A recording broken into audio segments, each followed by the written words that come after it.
Não pede pra pagar a luz, pelo amor de Deus. Ah, não, gente, não, nós estamos lá, já fiz uma limpeza na casa, só pra... Meu, é só agora 6 da balsa. Nossa, Deus, vai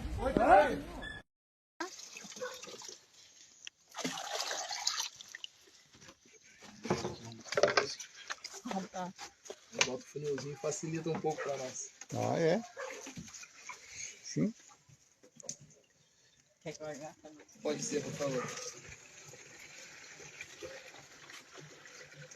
Isso.